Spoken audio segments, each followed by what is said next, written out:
कहीं रुपया पैसा अटक गया हो, नहीं निकल रहा हो, किसी व्यक्ति से कोई काम करवाना है, वो काम नहीं कर रहा, कोई फाइल आगे नहीं बढ़ रही है, कोई कार्य अटक रहा है, तो एक जल के पात्र में जल भरकर 5 बेलपत्री शिव जी को समर्पित कर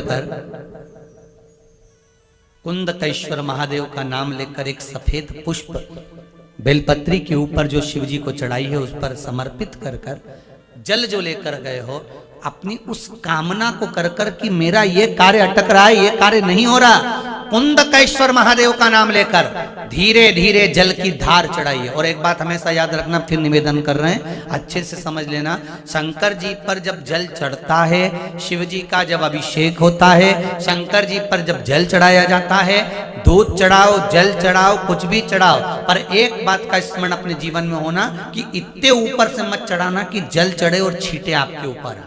बहुत ध्यान दीजिएगा।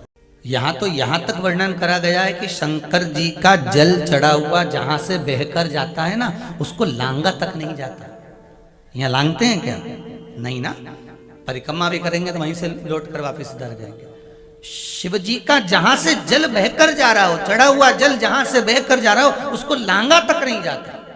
और कई लोग बड़े बड़े आनंद में शंकर जी पे इतनी ऊपर से जल चढ़ाएंगे तो वो छींटे पूरे अपने ऊपर आना चाहिए, शरीर पर आना चाहिए। नहीं नहीं, उसका दोष है महाराज, उसका दोष है।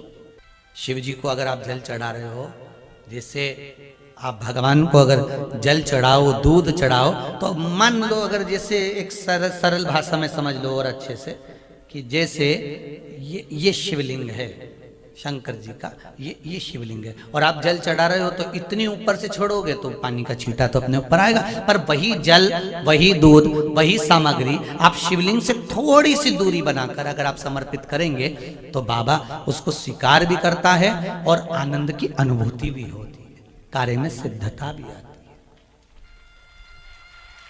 कार्य में उसकी सिद्धता भी। अब तुम तो ऊपर से छोड़ रहे हो जिससे वो पानी तुम्हारे ऊपर ही आए, तो वो एक अलग प्रसंग है, बोलिए एक अलग विषय। बहुत ध्यान देना महाराज, भगवान को कभी भी कोई भी सामग्री, जैसे भगवान के मंदिर में अगर फूल चढ़ाने जा रहे हो, भगवान के मंदिर में अगर पुष्प समर्पित करने जा रहे हो, तो फूल का मुख अपनी ओर नहीं होना चाहिए। फूल का मुख कहां पर होना चाहिए? जम के बोलो जरा, भगवान की।